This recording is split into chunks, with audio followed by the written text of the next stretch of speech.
राधा मेरी स्वामिनी मैं राधे को दास, जन्म जन्म मोहे दीजियो श्री वृंदावन वास। जय श्री हरि नारायण, जय श्री हरि।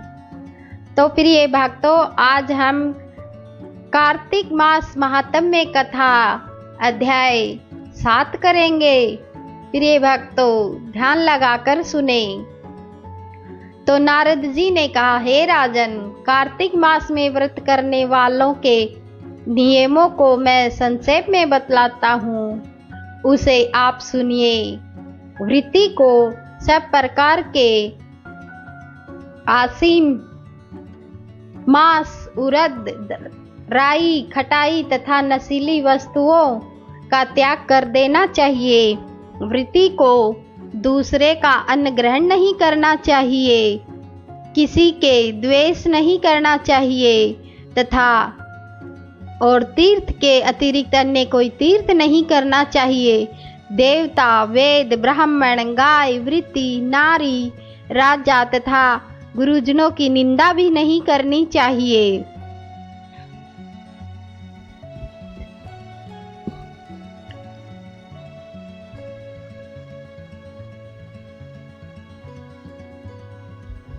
वृत्ति को दाल, तिल, पकवान व दान किया हुआ भोजन ग्रहण नहीं करना चाहिए।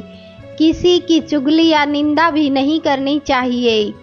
किसी भी जीव का मांस नहीं छूना चाहिए। पान, कत्था, चूना, नींबू, मसूर, बासी तथा जूठे अन्न का भी प्रयोग नहीं करना चाहिए। गाय, बकरी तथा भैंस के अतिरिक्त अन्य किसी पशु का दूध भी नहीं पीना चाहिए। कांस्य के पात्र में रखा हुआ पंचगव्य, बहुत छोटे घड़े का पानी तथा केवल अपने लिए ही पका हुआ अन्न प्रयोग करना चाहिए। कार्तिक माह का व्रत करने वाले मनुष्य को सदैव ब्रह्मचर्य का पालन करना चाहिए। उसे धरती पर सोना चाहिए और दिन में चौथे पहर में केवल एक बार पत्तल में खाना खाना चाहिए, भोजन करना चाहिए। वृत्ति कार्तिक माह में केवल नरक चतुर्दशी, जिसे छोटी दिवाली भी कहा जाता है, के दिन ही शरीर में तेल लगा सकता है। कार्तिक माह में व्रत करने वाले मनुष्य को सिंघाड़ा, प्याज, मट्ठा, गाजर, मूली, काशी फल, लौकी, तरबूज इन वस्तुओं का प्रयोग नहीं करना चाहिए। रजस्वला, चंडाला, पापी, मच्छे, मलेच्छ, पतित, व्रतहीन, ब्राह्मण दोही और नास्तिकों से बातचीत नहीं करनी चाहिए। भगवान विष्णु को प्रसन्न करने के लिए अपनी शक्ति के अनुसार चंद्रायण आदि का व्रत करना चाहिए और उपर्युक्त नियमों का पालन करना चाहिए।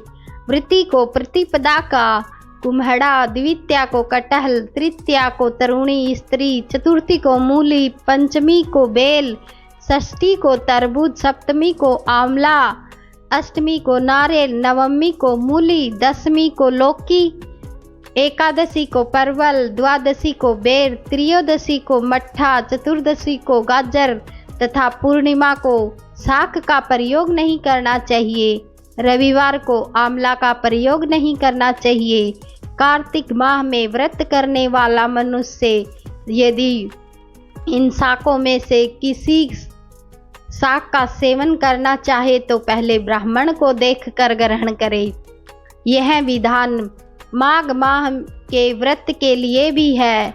देवोत्थायनी एकादशी में पहले कही गई विधि के अनुसार नृत्य, जागरण, गायन, वादन आदि करना चाहिए। इसको विविध पूर्वक करने वाले मनुष्य को देखकर यमदूत भी ऐसे भाग जाते हैं जैसे सिंह की गर्जन से हाथी भाग जाते हैं। कार्तिक माह का व्रत सभी व्रतों में श्रेष्ठ है। इसके अतिरिक्त जितने भी व्रत यज्ञ है वह 1000 की संख्या में किए जाने पर भी इसकी तुलना नहीं कर सकते, क्योंकि यज्ञ करने वाले मनुष्य को सीधा वैकुंठ प्राप्ति होती है। जिस प्रकार राजा की रक्षा अंगरक्षक करते हैं, उसी प्रकार कार्तिक माह का व्रत करने की रक्षा करने वाले की रक्षा भगवान विष्णु की आज्ञा से इंद्रादि देव करते हैं। वृत्ति मनुष्य जहाँ कहीं भी रहता है, वहीं पर उसकी पूजा होती है, उसका यश फैलता है। उसके निवास स्थान पर भूत पिशाच आदि कोई भी नहीं रह पाते। विधि पूर्वक कार्तिक माह का व्रत करने वाले मनुष्यों के पुण्यों का वर्णन करने में ब्रह्मा जी भी असमर्थ हैं। यह व्रत सभी पापों को नष्ट करने वाला, पुत्र पौत्र प्रदान करने वाला है और धन धान्य की वृद्धि करने वाला है। जय श्री हरि नारायण। तो प्रिय भक्तों, अब आगे करेंगे अध्ययन 8। तो हे प्रिय भक्तों, आगे नारद जी क्या कहते हैं 8वें अध्याय में, कृपया गौर करके सुने, ध्यान लगाकर सुने। तो नारद जी बोले, अब मैं कार्तिक व्रत के उद्यापन का वर्णन करता हूँ, जो सब पापों का नाश करने वाला है। व्रत का पालन करने वाला मनुष्य कभी कार्तिक शुक्ला चतुर्दशी को वत्रतव की पूर्ति और भगवान विष्णु की प्राप्ति के लिए उद्यापन करे। तुलसी के ऊपर एक सुंदर मंडप बनवावे, उसे केले के खंभों से संयुक्त करे और नाना प्रकार के धातुओं से उसकी विचित्र शोभा बढ़ावे। मंडप के चारों ओर दीपकों की श्रेणी सुंदर ढंग से सजाकर उस मंडप में सुंदर बंधनवारों से सुशोभित 4 दरवाजे बनवावे और फूलों से तथा जानवर से सुसज्जित करे। द्वारों पर पृथक पृथक मिट्टी के द्वारपाल बनाकर उनकी पूजा करे। उनके नाम इस प्रकार है, जय विजय चंड प्रचंड नंद सुनंद कुमुंद और कुमुदाक्ष। उन्हें चारों दरवाजों पर दो दो के क्रम में स्थापित करें, भक्ति पूर्वक पूजन करें। तुलसी की जड़ के समीप 4 रंगों से सुशोभित सर्वतोभव दरमंडल बनावे और उसके ऊपर पूर्ण पत्र तथा पंचरत्न से संयुक्त कलश की स्थापना करें। कलश के ऊपर शंख चक्र गदाधारी भगवान विष्णु का पूजन करें। भक्ति पूर्वक उस स्थिति में उपवास करें तथा रात्रि में गीत वाद्य कीर्तन आदि मंगलमय आयोजनों के साथ जागरण करें।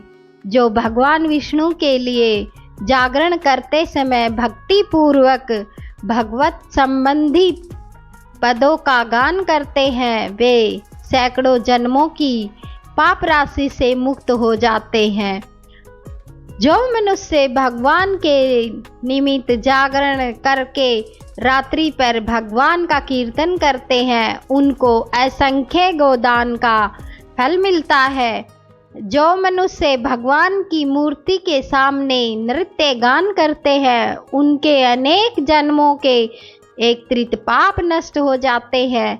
जो भगवान के सम्मुख बैठकर कीर्तन करते हैं और बंसी आदि बजाकर भगवत भक्तों को प्रसन्न करते हैं तथा भक्ति से रात्रि भर जागरण करते हैं, उन्हें करोड़ों तीर्थ करने का फल मिलता है। उसके बाद पूर्णमासी में एक सप्तनिक ब्राह्मण को निमंत्रित करें। प्रातः काल स्नान और देव पूजन करके देवी पर अग्नि की स्थापना करें और भगवान की प्राप्ति के लिए तिल और खीर की आहुति दे।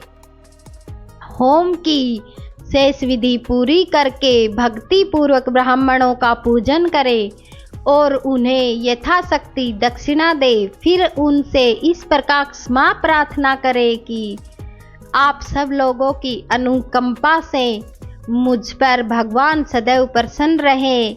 इस व्रत को करने में मेरे 7 जन्मों के लिए हुए पाप नष्ट हो जाए और मेरी संतान चिरंजीवी हो जाए। इस पूजा के द्वारा मेरी सभी मनोकामनाएं पूर्ण हो।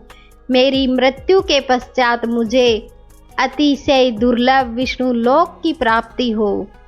पूजा की समस्त वस्तुओं के साथ गाय भी गुरु को दान में दे। उसके पश्चात घर वालों और मित्रों के साथ स्वयं भोजन करें। तो नारद जी आगे क्या कहते हैं?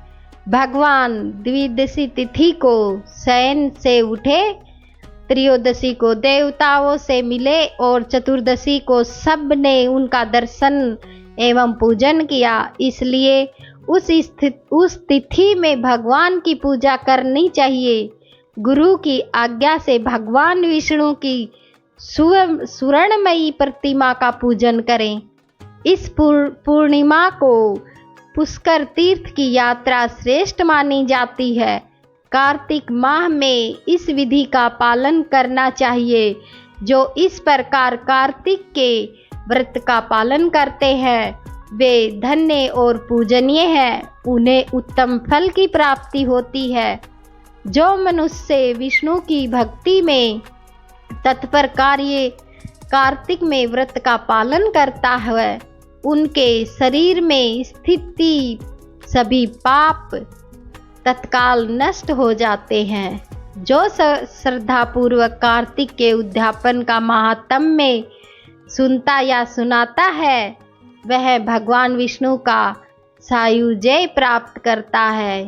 जय श्री हरि नारायण, जय श्री हरि नारायण।